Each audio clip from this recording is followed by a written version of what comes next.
بسم الله الرحمن الرحيم ياسين والقرآن الحكيم إنك لمن المرسلين على صراط مستقيم تنزيل العزيز الرحيم لتنذر قوما ما أنذر آباؤهم فهم غافلون لقد حق القول على أكثرهم فهم لا يؤمنون إنا جعلنا في أعناقهم أغلالا فهي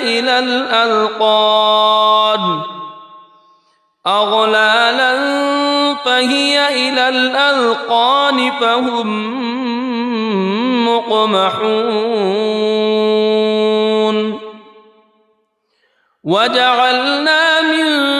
بين أيديهم سدا ومن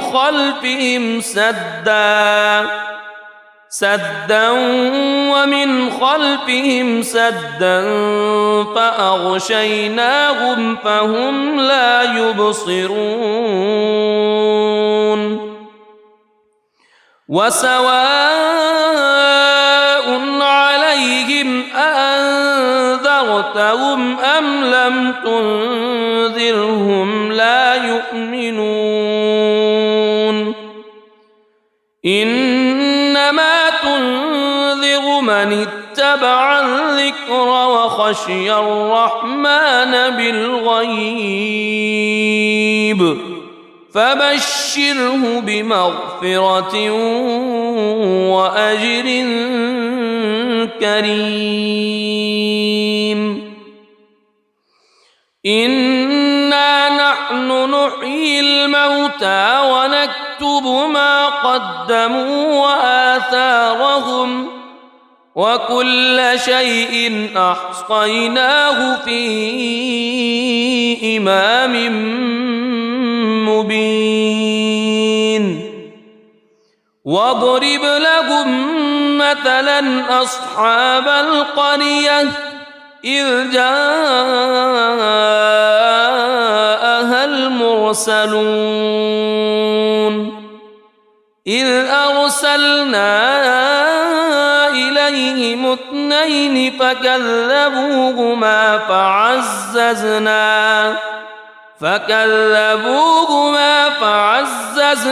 بثالث فقالوا إنا إليكم مرسلون قالوا ما أنتم إلا بشر مثلنا وما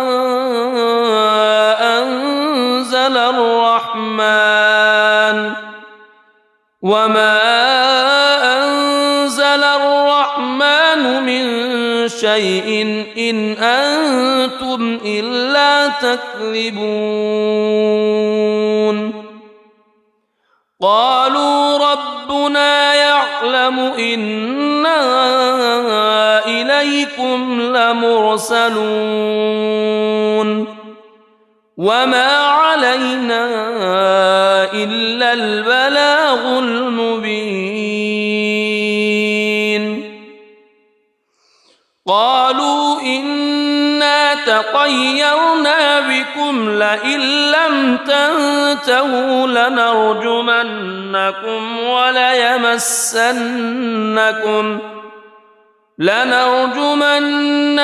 وليمسنكم منا عذاب أليم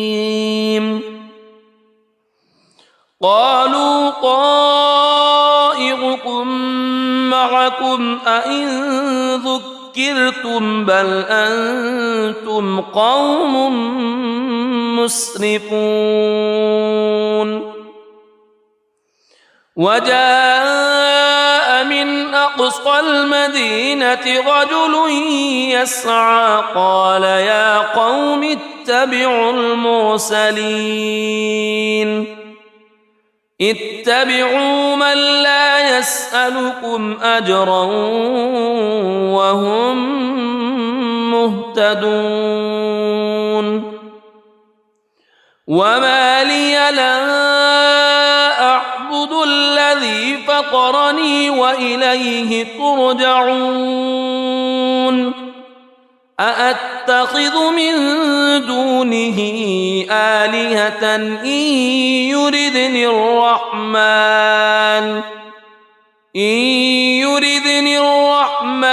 بضر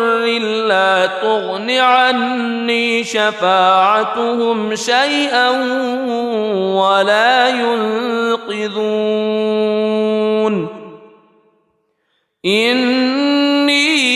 إذا لفي ضلال مبين إني آمنت بربكم فاسمعون قيل ادخل الجنة قال يا ليت قومي يعلمون بما غفر لي ربي وجعلني من المكرمين وما أنزلنا على قومه من بعده من جند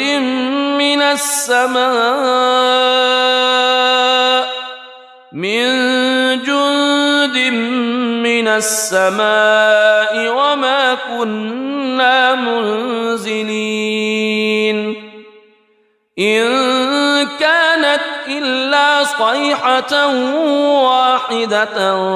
فإذا هم خامدون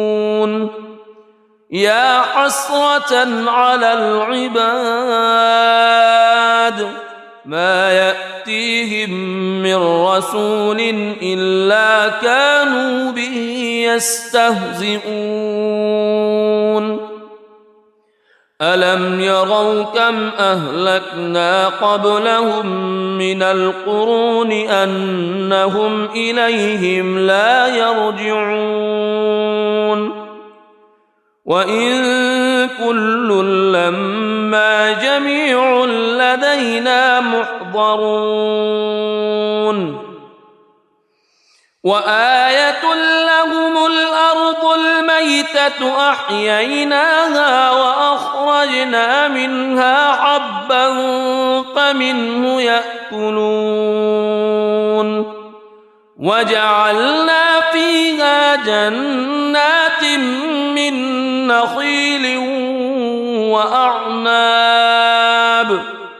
من نخيل وأعناب وفجرنا فيها من العيون ليأكلوا من ثمره وما عملته أيديهم أفلا يشكرون سبحان الذي خلق الأزواج كلها مما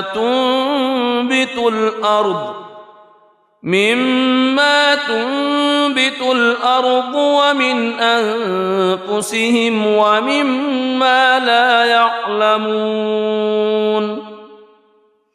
وآية لهم الليل نسلخ منه النهار فإذا هم مظلمون والشمس تجري لمستقر لها ذلك تقدير العزيز العليم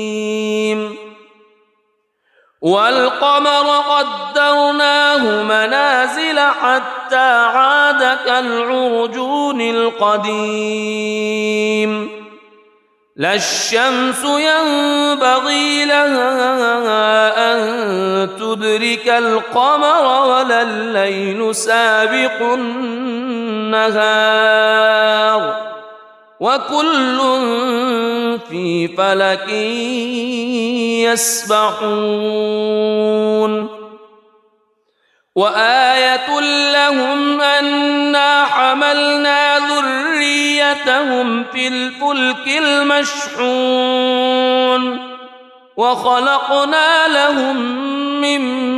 مثله ما يركبون وإن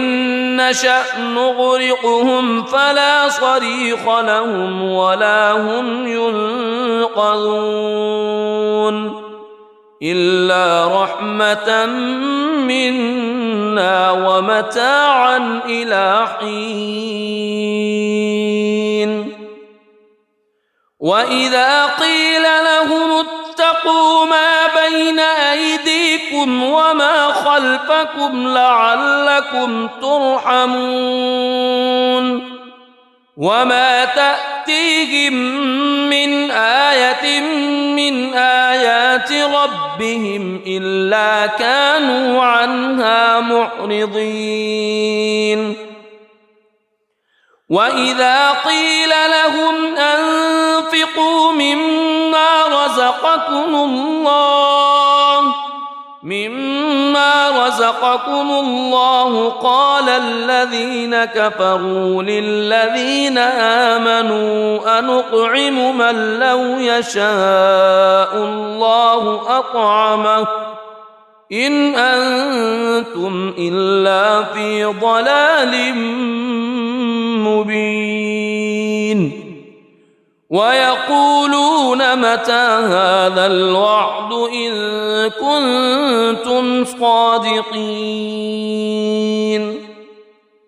ما ينظرون إلا صيحة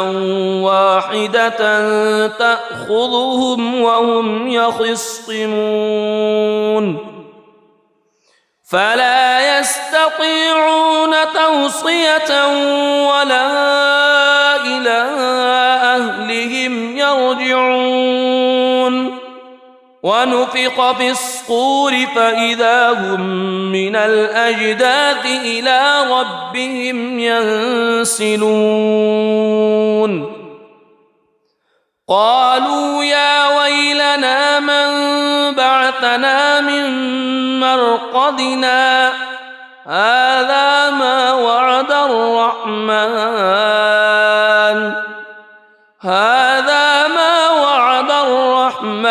وصدق المرسلون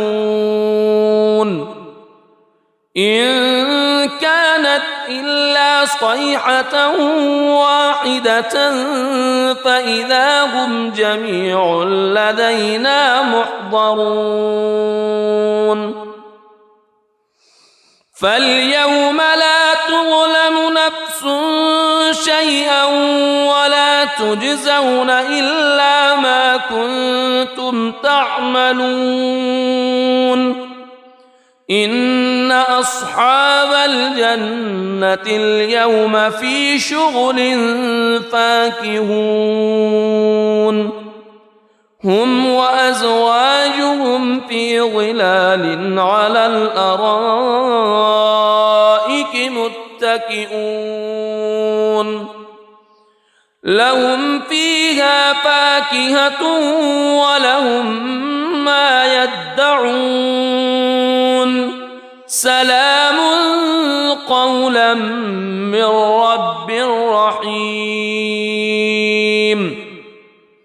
وامتازوا اليوم أيها المجرمون ألم أعهد إليكم يا بني ألا تعبدوا الشيطان ألم أعهد إليكم يا بني آدم ألا تعبدوا الشيطان إنه لكم عدو مبين وأن اعبدوني هذا صراط مستقيم ولقد أضل منكم جبلا كثيرا أفلم تكونوا تعقلون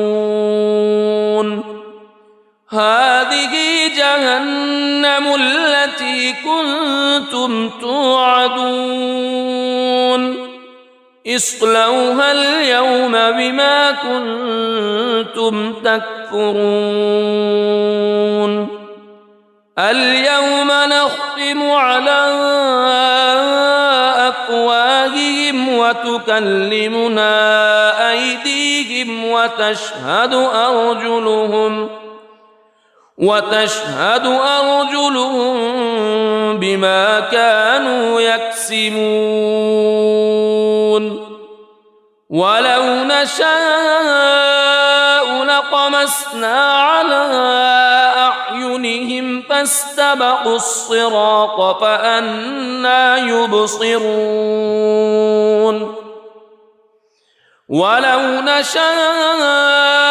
لمسخناهم على مكانتهم فما استطاعوا مضيا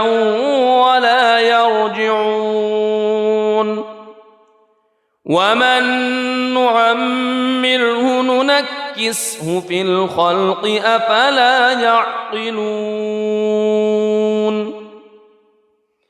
وما علمناه الشعر وما ينبغي له إن هو إلا ذكر وقرآن مبين لينذر من كان حيا ويحق القول على الكافرين أولم يروا أنا خلقنا لهم مما عملت أيدينا أنعاما فهم لها مالكون وذللناها لهم فمنها ركوبهم ومنها يأكلون ولهم فيها منافع ومشارب أفلا يشكرون واتخذوا من دون الله آلهة لعلهم ينصرون لا يستطيعون نصرهم وهم لهم جند محضرون فلا يحزنك قولهم إنا نعلم ما يسرون وما يعلنون أولم ير الإنسان أنا خلقناه من نطفة فإذا هو خصيم مبين وضرب لنا مثلا ونسي خلقه قال من يحيي العظام وهي رميم قل يحييها الذي أنشأها أول مرة وهو بكل خلق عليم الذي جعل لكم من الشجر الأخضر نارا فإذا أنتم منه توقدون أوليس الذي خلق السماوات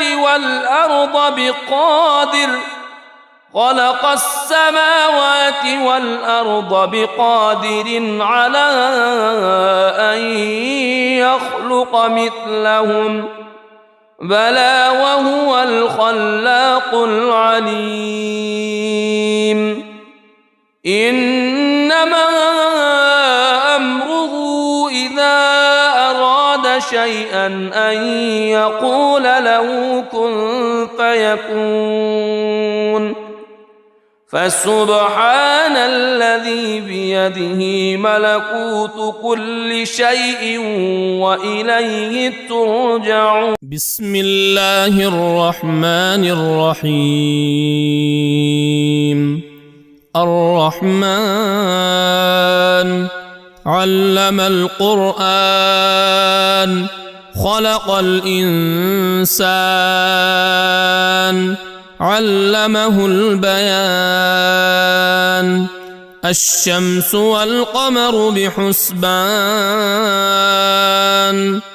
والنجم والشجر يسجدان والسماء رفعها ووضع الميزان ألا تطغوا في الميزان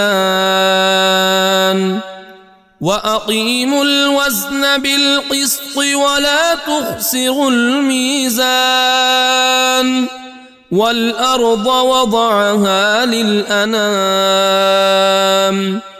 فيها فاكهة والنخل ذات الأكمام والحب ذو العصف والريحان فبأي آلاء ربكما تكذبان خلق الإنسان من صلصال كالفخار وخلق الجان من مارج من نار فبأي آلاء ربكما تكذبان رب المشرقين ورب المغربين فبأي آلاء ربكما تكذبان مرج البحرين يلتقيان بينهما برزخ لا يبغيان فبأي آلاء ربكما تكذبان يخرج منهما اللؤلؤ والمرجان فبأي آلاء ربكما تكذبان وله الجوار المنشآت في البحر كالأعلام فبأي آلاء ربكما تكذبان كل من عليها فان ويبقى وجه ربك ذو الجلال والإكرام فبأي آلاء ربكما تكذبان يسأله من في السماوات والأرض كل يوم هو في شأن فبأي آلاء ربكما تكذبان سنفرغ لكم أيها الثقلان فبأي آلاء ربكما تكذبان يا معشر الجن والإنس إن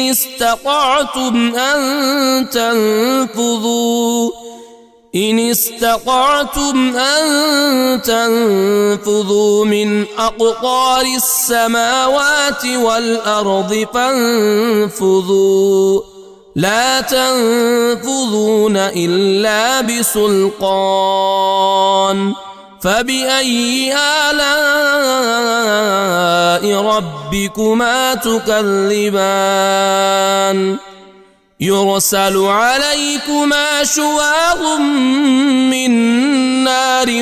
ونحاس فلا تنتصران فبأي آلاء ربكما تكذبان فإذا انشقت السماء فكانت وردة كالدهان فبأي آلاء ربكما تكذبان فيومئذ لا يسأل عن ذنبه إنس ولا جان فبأي آلاء ربكما تكذبان يعرف المجرمون بسيماهم فيؤخذ بالنواصي والأقدام فبأي آلاء ربكما تكذبان هذه جهنم التي يكذب بها المجرمون يطوفون بينها وبين حميم آن فبأي آلاء ربكما تكذبان ولمن خاف مقام ربه جنتان فبأي آلاء ربكما تكذبان ذواتا أفنان فبأي آلاء ربكما تكذبان فيهما عينان تجريان فبأي آلاء ربكما تكذبان فيهما من كل فاكهة زوجان فبأي آلاء ربكما تكذبان متكئين على فرش بطائنها من استبرق وجنى الجنتين دان فبأي آلاء ربكما تكذبان فيهن قاصرات الطرف لم يطمثهن إنس قبلهم ولا جان فبأي آلاء ربكما تكذبان كأنهن الياقوت والمرجان فبأي آلاء ربكما تكذبان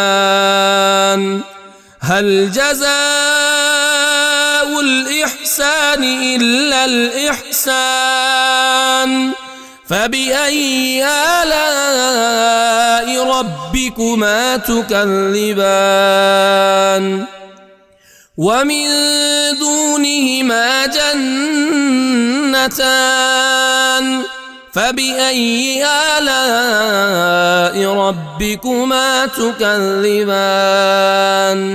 مدهامتان فبأي آلاء ربكما تكذبان فيهما عينان نضاختان فبأي آلاء ربكما تكذبان فيهما فاكهة ونخل ورمان فبأي آلاء ربكما تكذبان فيهن خيرات حسان فبأي آلاء ربكما تكذبان حور مقصورات في الخيام فبأي آلاء ربكما تكذبان لم يطمثهن إنس قبلهم ولا جان فبأي آلاء ربكما تكذبان متكئين على رفرف خضر وعبقري حسان فبأي آلاء ربكما تكذبان تبارك اسم ربك ذي الجلال والإكرام بسم الله الرحمن الرحيم ياسين والقرآن الحكيم إنك لمن المرسلين على صراط مستقيم تنزيل العزيز الرحيم لتنذر قوما ما أنذر آباؤهم فهم غافلون لقد حق القول على أكثرهم فهم لا يؤمنون إنا جعلنا في أعناقهم أغلالا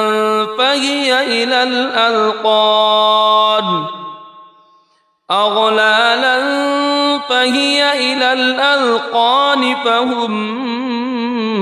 مقمحون وجعلنا من بين أيديهم سدا ومن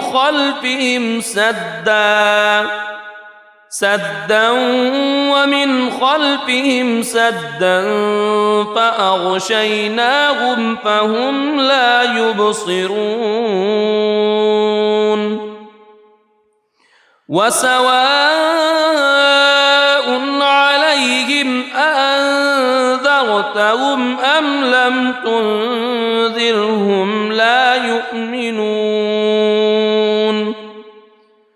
إنما تنذر من اتبع الذكر وخشي الرحمن بالغيب فبشره بمغفرة وأجر كريم إنا نحن نحيي الموتى ونكتب ما قدموا وآثارهم وكل شيء أحصيناه في إمام مبين واضرب لهم مثلا أصحاب القرية إذ جاءها المرسلون إذ أرسلنا إليهم اثنين فكذبوهما فعززنا بثالث فقالوا إنا إليكم مرسلون قالوا ما أنتم إلا بشر مثلنا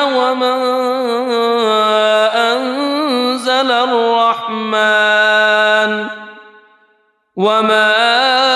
أنزل الرحمن من شيء إن أنتم إلا تكذبون قالوا ربنا يعلم إنا إليكم لمرسلون وما علينا إلا البلاغ المبين قالوا إنا تطيرنا بكم لئن لم تنتهوا لنرجمنكم وليمسنكم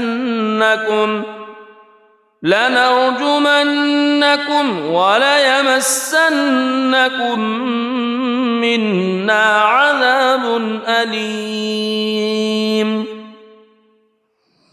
قالوا طائركم معكم أئن ذكرتم بل أنتم قوم مسرفون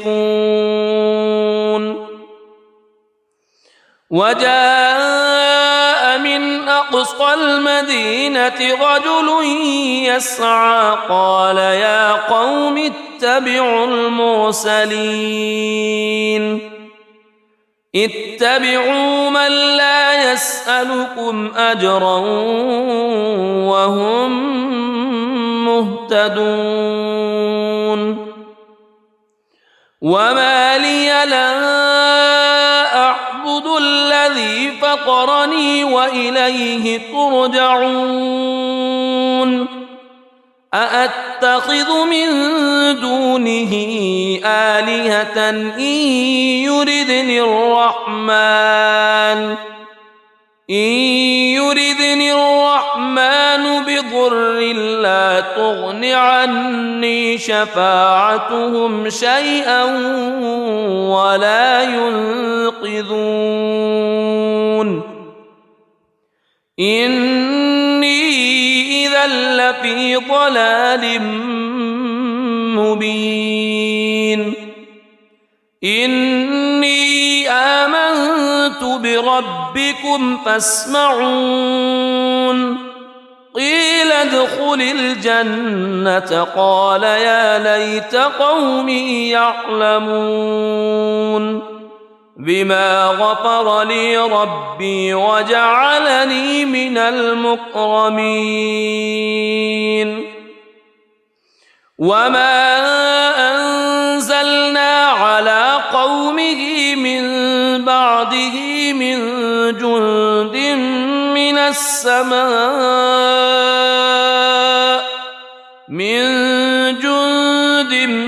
من السماء وما كنا منزلين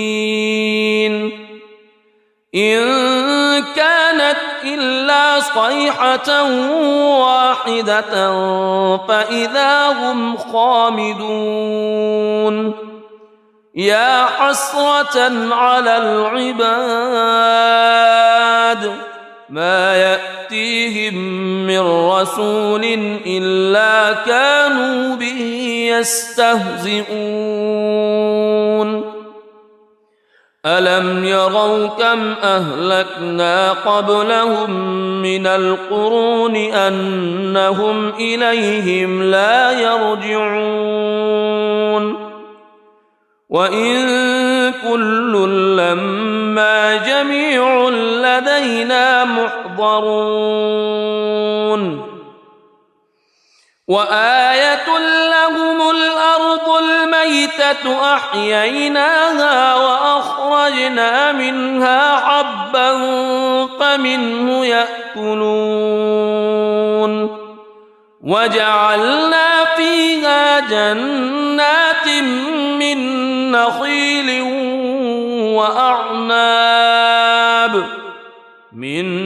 نخيل وأعناب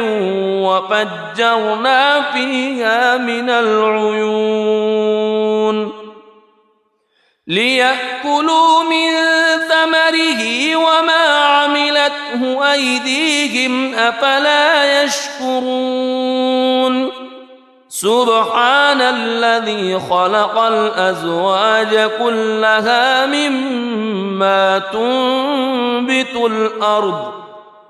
مما تنبت الأرض ومن أنفسهم ومما لا يعلمون وآية لهم الليل نسلخ منه النهار فإذا هم مظلمون والشمس تجري لمستقر لها ذلك تقدير العزيز العليم والقمر قدرناه منازل حتى عاد كالعرجون القديم لا الشمس ينبغي لها أن تدرك القمر ولا الليل سابق النهار وكل في فلك يسبحون وآية لهم أنا حملنا ذريتهم في الفلك المشحون وخلقنا لهم من مثله ما يركبون وإن نشأ نغرقهم فلا صريخ لهم ولا هم ينقذون إلا رحمة منا ومتاعا إلى حين وإذا قيل لهم اتقوا ما بين أيديكم وما خلفكم لعلكم ترحمون وما تأتيهم من آية من آيات ربهم إلا كانوا عنها معرضين وإذا قيل لهم أنفقوا مما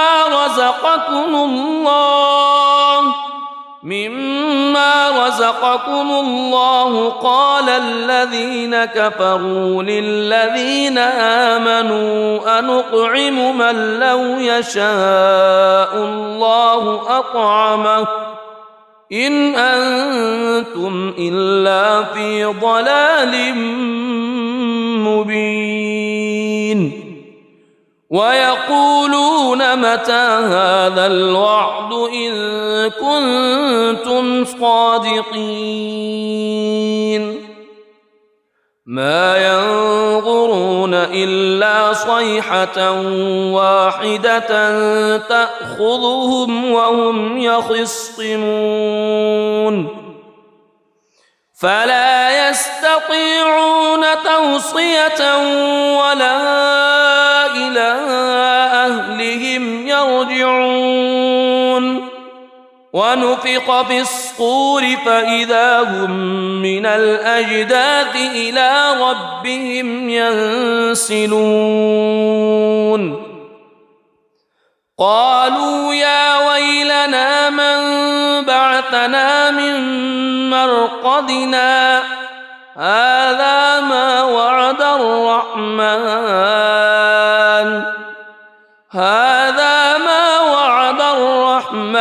وصدق المرسلون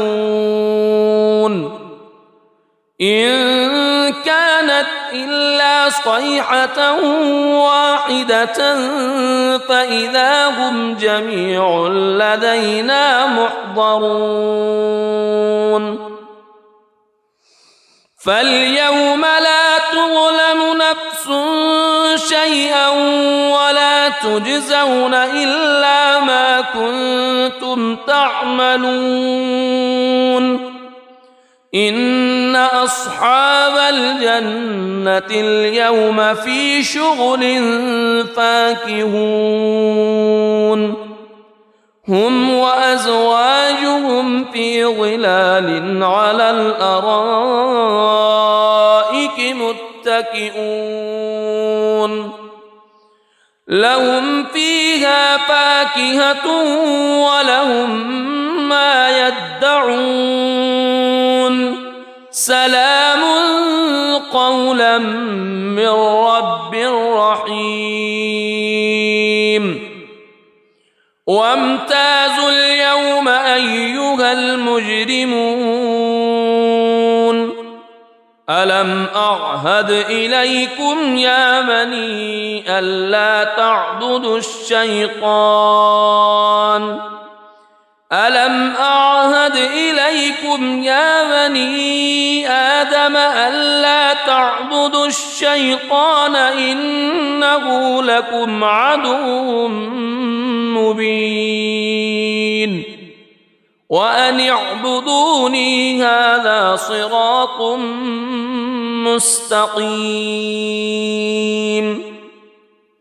ولقد أضل منكم جبلا كثيرا أفلم تكونوا تعقلون هذه جهنم التي كنتم توعدون اصلوها اليوم بما كنتم تكفرون اليوم نختم على أفواههم وتكلمنا أيديهم وتشهد أرجلهم بما كانوا يكسبون ولو نشاء لطمسنا على أعينهم فاستبقوا الصراط فأنى يبصرون ولو نشاء لمسخناهم على مكانتهم فما استطاعوا مضيا ولا يرجعون ومن نعمره ننكسه في الخلق أفلا يعقلون وما علمناه الشعر وما ينبغي له إن هو إلا ذكر وقرآن مبين لينذر من كان حيا ويحق القول على الكافرين أولم يروا أنا خلقنا لهم مما عملت أيدينا أنعاما فهم لها مالكون وذللناها لهم فمنها ركوبهم ومنها يأكلون ولهم فيها منافع ومشارب أفلا يشكرون واتخذوا من دون الله آلهة لعلهم ينصرون لا يستطيعون نصرهم وهم لهم جند محضرون فلا يحزنك قولهم إنا نعلم ما يسرون وما يعلنون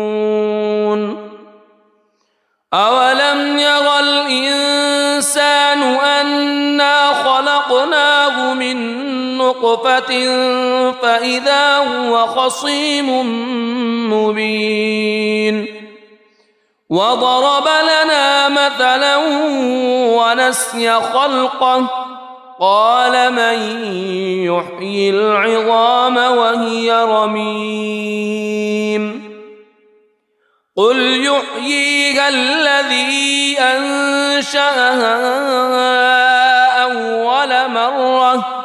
وهو بكل خلق عليم الذي جعل لكم من الشجر الأخضر نارا فإذا أنتم منه توقدون أوليس الذي خلق السماوات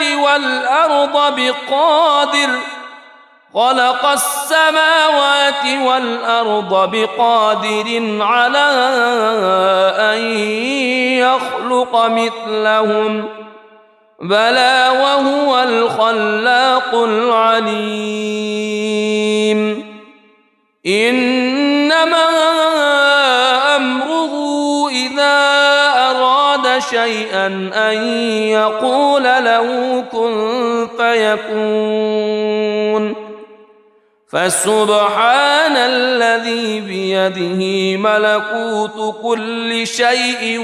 وإليه ترجعون. بسم الله الرحمن الرحيم. الرحمن علم القرآن خلق الإنسان علمه البيان. الشمس والقمر بحسبان والنجم والشجر يسجدان. والسماء رفعها ووضع الميزان ألا تطغوا في الميزان وأقيموا الوزن بالقسط ولا تخسروا الميزان. والأرض وضعها للأنام فيها فاكهة والنخل ذات الأكمام والحب ذو العصف والريحان. فبأي آلاء ربكما تكذبان؟ خلق الإنسان من صلصال كالفخار وخلق الجان من مارج من نار. فبأي آلاء ربكما تكذبان؟ رب المشرقين ورب المغربين. فبأي آلاء ربكما تكذبان؟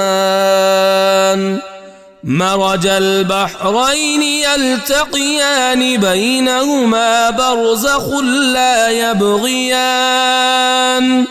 فبأي آلاء ربكما تكذبان؟ يخرج منهما اللؤلؤ والمرجان. فبأي آلاء ربكما تكذبان؟ وله الجوار المنشآت في البحر كالأعلام. فبأي آلاء ربكما تكذبان؟ كل من عليها فان ويبقى وجه ربك ذو الجلال والإكرام. فبأي آلاء ربكما تكذبان؟ يسأله من في السماوات والأرض كل يوم هو في شأن. فبأي آلاء ربكما تكذبان؟ سنفرغ لكم أيها الثقلان. فبأي آلاء ربكما تكذبان؟ يا معشر الجن والإنس إن استطعتم أن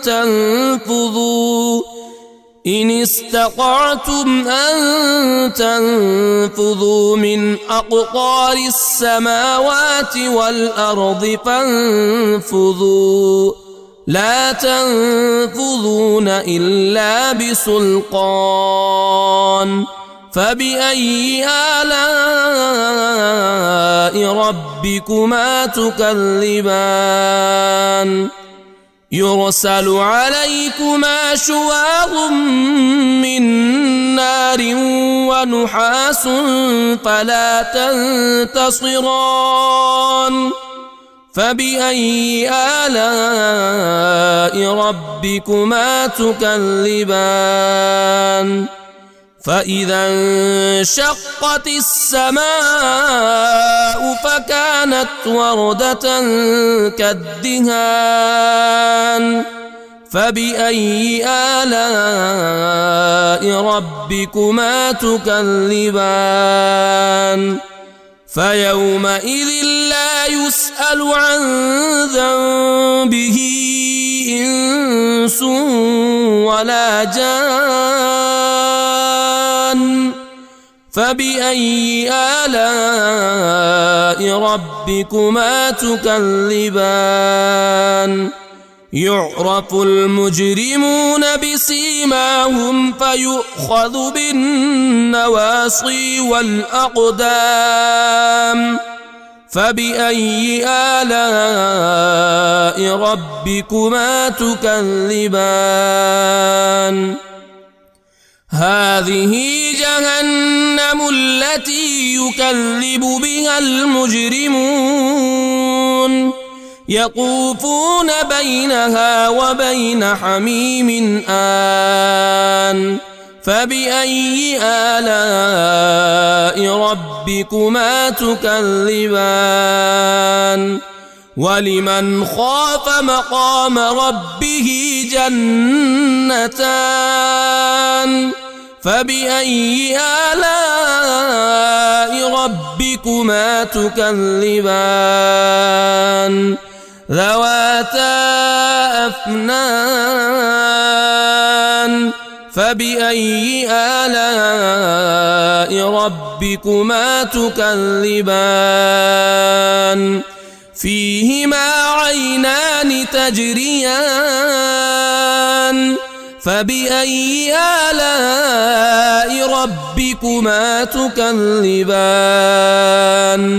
فيهما من كل فاكهة زوجان فبأي آلاء ربكما تكذبان متكئين على فرش بطائنها من استبرق وجنى الجنتين دان فبأي آلاء ربكما تكذبان فيهن قاصرات الطرف لم يطمثهن إنس قبلهم ولا جان فبأي آلاء ربكما تكذبان كأنهن الياقوت والمرجان فبأي آلاء ربكما تكذبان هل جزاء الإحسان إلا الإحسان فبأي آلاء ربكما تكذبان ومن دونهما جنتان فبأي آلاء ربكما تكذبان مدهامتان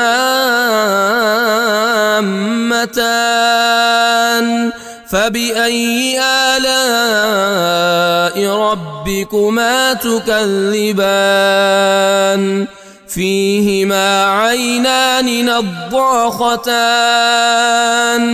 فبأي آلاء ربكما تكذبان فيهما فاكهة ونخل ورمان فبأي آلاء ربكما تكذبان فيهن خيرات حسان فبأي آلاء ربكما تكذبان حور مقصورات في الخيام فبأي آلاء ربكما تكذبان لم يطمثهن إنس قبلهم ولا جان فبأي آلاء ربكما تكذبان متكئين على رفرف خضر وعبقري حسان فبأي آلاء ربكما تكذبان تبارك اسم ربك ذي الجلال والإكرام بسم الله الرحمن الرحيم ياسين والقرآن الحكيم إنك لمن المرسلين على صراط مستقيم تنزيل العزيز الرحيم لتنذر قوما ما أنذر آباؤهم فهم غافلون لقد حق القول على أكثرهم فهم لا يؤمنون إنا جعلنا في أعناقهم أغلالا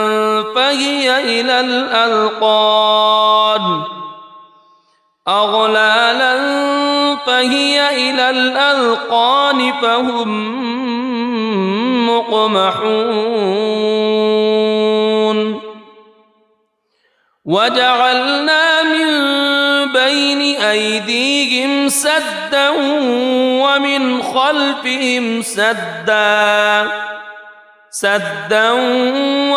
خلفهم سدا فأغشيناهم فهم لا يبصرون وسواء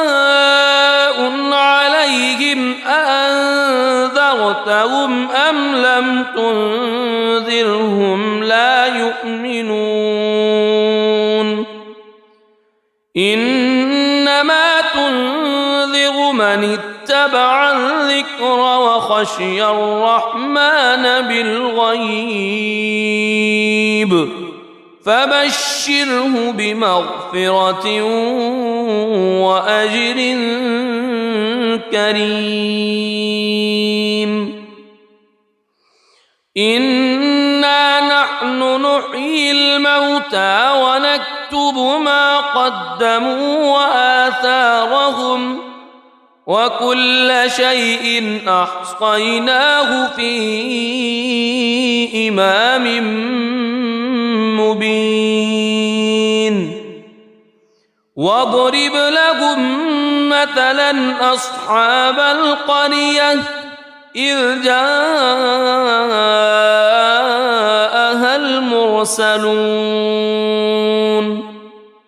إذ أرسلنا إليهم اثنين فكذبوهما فعززنا بثالث فقالوا إنا إليكم مرسلون قالوا ما أنتم إلا بشر مثلنا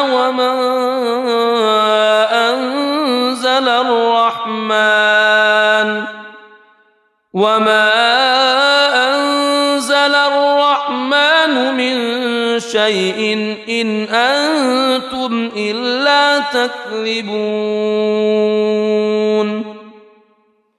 قالوا ربنا يعلم إنا إليكم لمرسلون وما علينا علينا إلا البلاغ المبين. قالوا إنا تطيرنا بكم لئن لم تنتهوا لنرجمنكم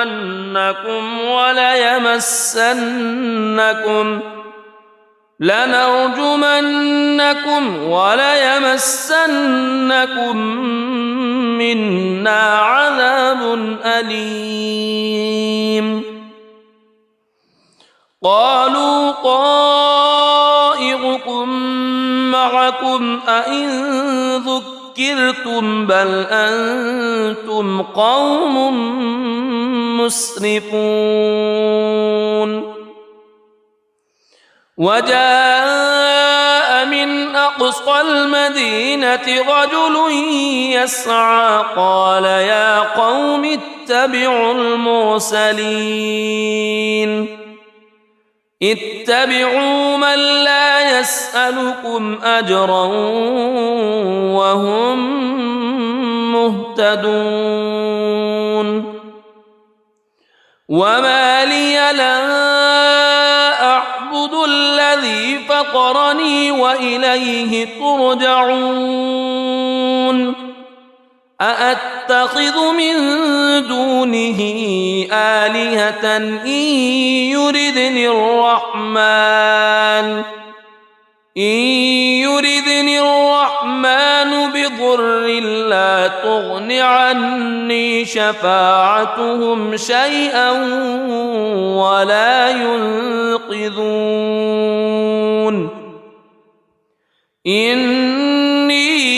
إذا لفي ضلال مبين.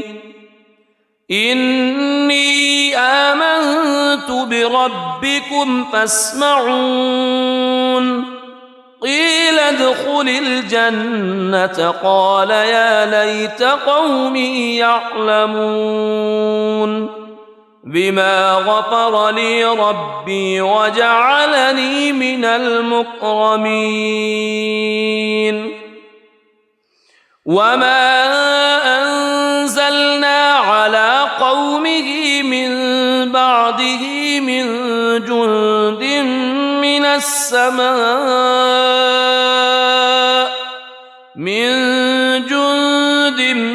من السماء وما كنا منزلين. إن كانت إلا صيحة واحدة فإذا هم خامدون. يا حسرة على العباد ما يأتيهم من رسول إلا كانوا به يستهزئون. ألم يروا كم أهلكنا قبلهم من القرون أنهم إليهم لا يرجعون. وإن كل لما جميع لدينا محضرون. وآية لهم الأرض الميتة أحييناها وأخرجنا منها حبا فمنه يأكلون. وجعلنا فيها جنات من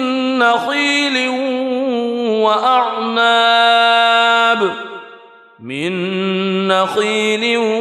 وأعناب وفجرنا فيها من العيون ليأكلوا من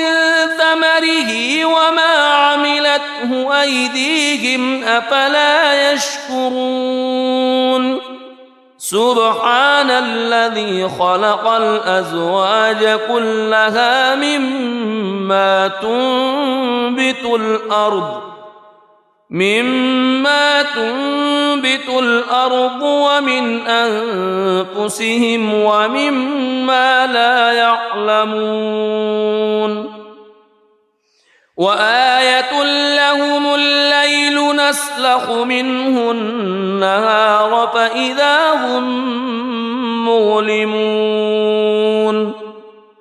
والشمس تجري لمستقر لها ذلك تقدير العزيز العليم والقمر قدرناه منازل حتى عاد كالعرجون القديم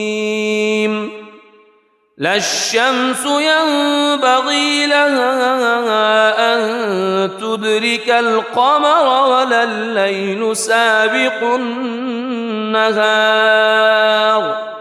وكل في فلك يسبحون وآية لهم أنا حملنا ذريتهم في الفلك المشحون وخلقنا لهم من مثله ما يركبون وإن نشأ نغرقهم فلا صريخ لهم ولا هم ينقذون إلا رحمة منا ومتاعا إلى حين وإذا قيل لهم اتقوا ما بين أيديكم وما خلفكم لعلكم ترحمون وما تأتيهم من آية من آيات ربهم إلا كانوا عنها معرضين وإذا قيل لهم أنفقوا مما رزقكم الله قال الذين كفروا للذين آمنوا أنطعم من لو يشاء الله أطعمه إن أنتم إلا في ضلال مبين ويقولون متى هذا الوعد إن كنتم صادقين ما ينظرون إلا صيحة واحدة تأخذهم وهم يخصمون فلا يستطيعون توصية ولا إلى أهلهم يرجعون ونفخ في الصور فإذا هم من الأجداث إلى ربهم ينسلون قالوا يا ويلنا من بعثنا من مرقدنا هذا ما وعد الرحمن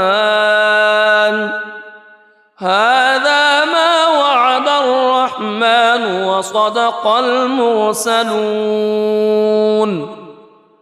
إن كانت إلا صيحة واحدة فإذا هم جميع لدينا محضرون فاليوم لا تظلم نفس شيئا ولا تجزون إلا ما كنتم تعملون إن أصحاب الجنة اليوم في شغل فاكهون هم وأزواجهم في ظلال على الأرائك متكئون لهم فيها فاكهة ولهم ما يدعون سلام قولا من رب رحيم وامتازوا اليوم أيها المجرمون ألم أعهد إليكم يا بني ألا تعبدوا الشيطان ألم أعهد إليكم يا بني آدم ألا تعبدوا الشيطان إنه لكم عدو مبين وأن اعبدوني هذا صراط مستقيم ولقد أضل منكم جبلا كثيرا أفلم تكونوا تعقلون هذه جهنم التي كنتم توعدون اصلوها اليوم بما كنتم تكفرون اليوم نختم على أفواههم وتكلمنا أيديهم وتشهد أرجلهم بما كانوا يكسبون ولو نشاء لطمسنا على أعينهم فاستبقوا الصراط فأنى يبصرون ولو نشاء لمسخناهم على مكانتهم فما استطاعوا مضيا ولا يرجعون ومن نعمره ننكسه في الخلق أفلا يعقلون وما علمناه الشعر وما ينبغي له إن هو إلا ذكر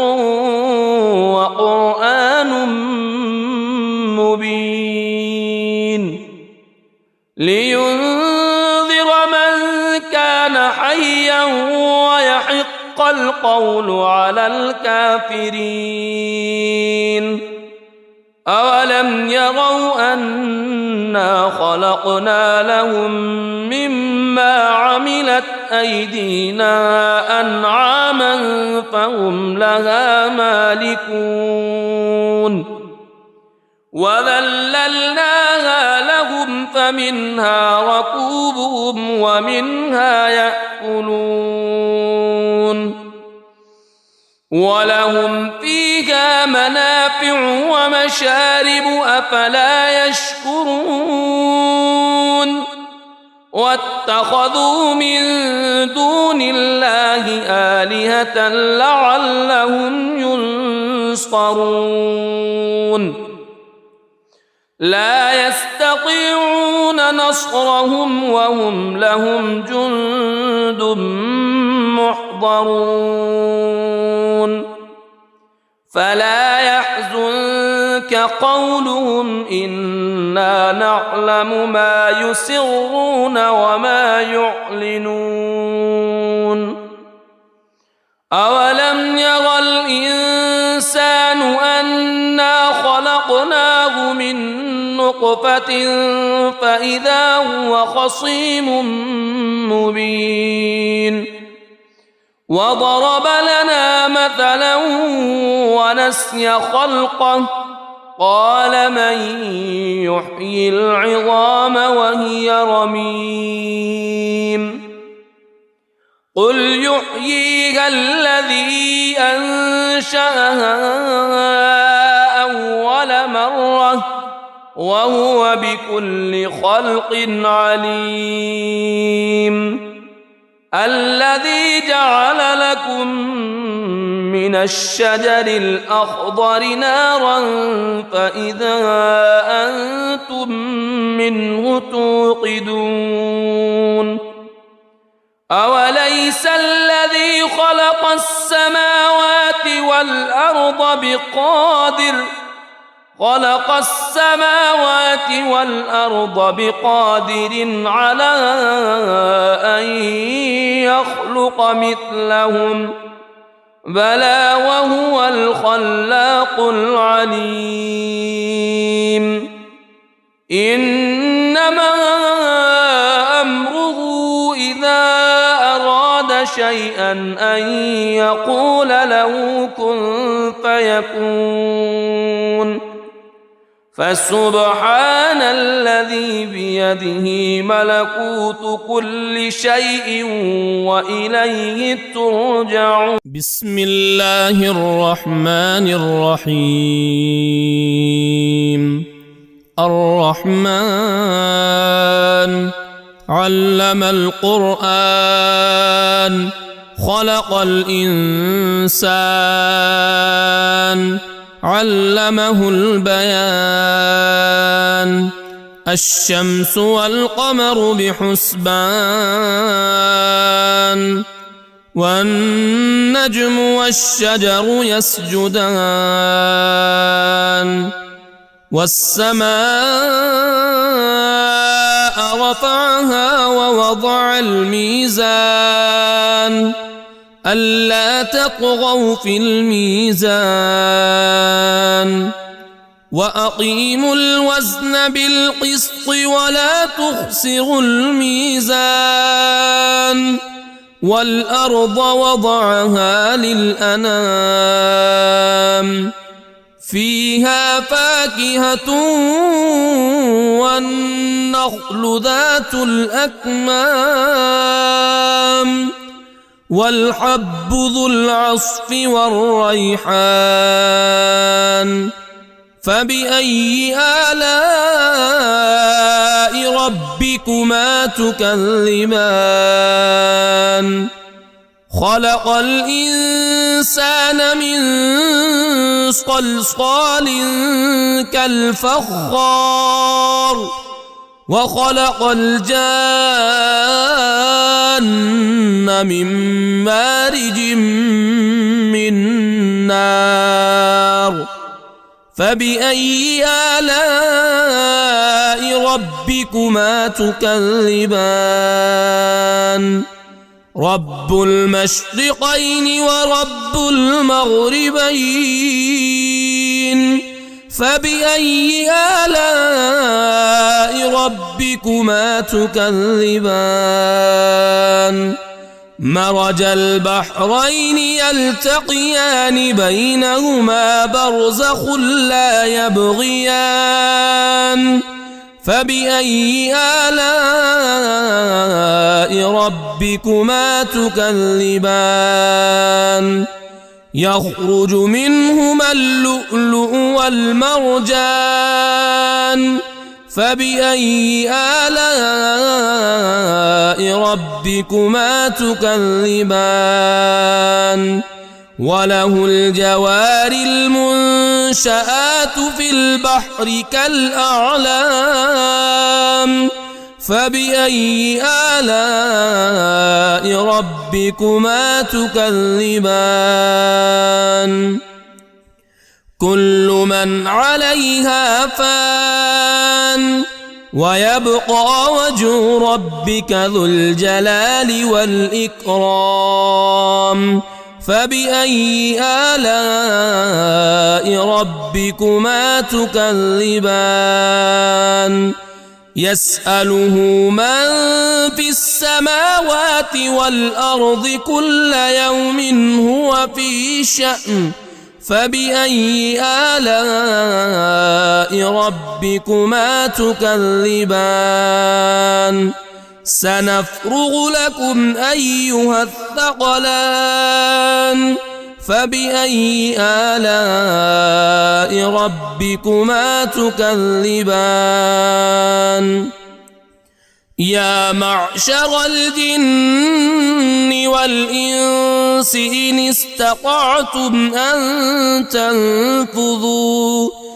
إن استطعتم أن تنفذوا من أقطار السماوات والأرض فانفذوا لا تنفذون إلا بسلطان فبأي آلاء ربكما تكذبان يرسل عليكما شواظ من نار ونحاس فلا تنتصران فبأي آلاء ربكما تكذبان فإذا انشقت السماء فكانت وردة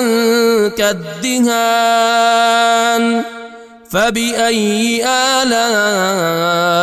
ربكما تكذبان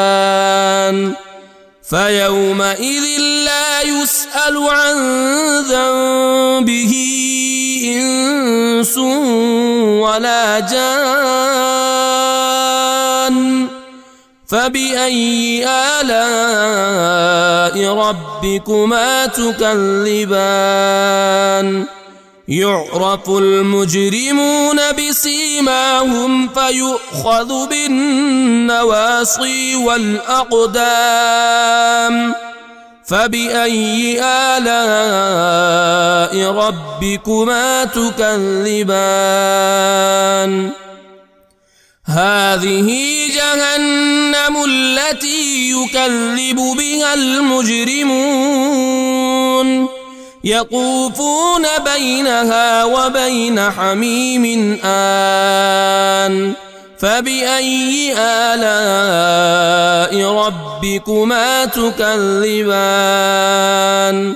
ولمن خاف مقام ربه جنتان فبأي آلاء ربكما تكذبان ذواتا أفنان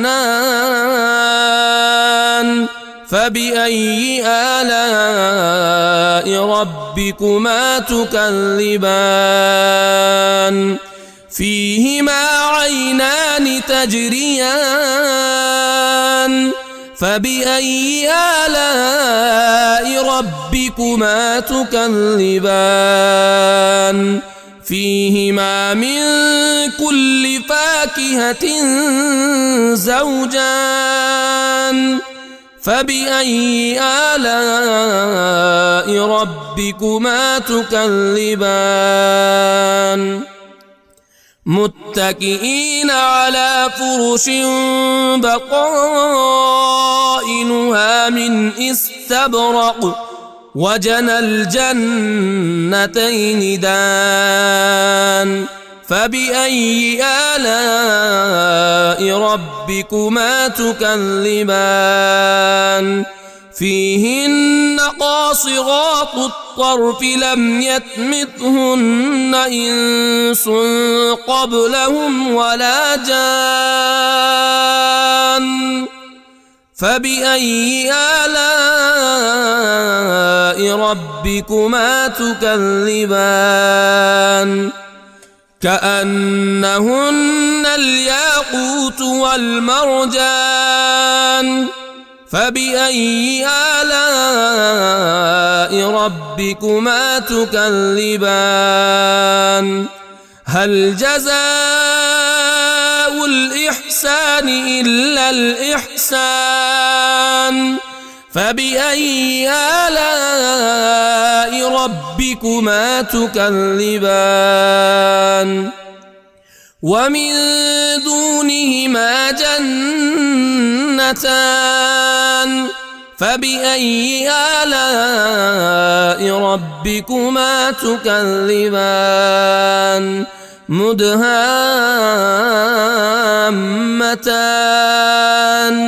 فبأي آلاء ربكما تكذبان فيهما عينان نضاختان فبأي آلاء ربكما تكذبان فيهما فاكهة ونخل ورمان الرحمن فبأي آلاء ربكما تكذبان فيهن خيرات حسان فبأي آلاء ربكما تكذبان حور مقصورات في الخيام فبأي آلاء ربكما تكذبان لم يطمثهن إنس قبلهم ولا جان فبأي آلاء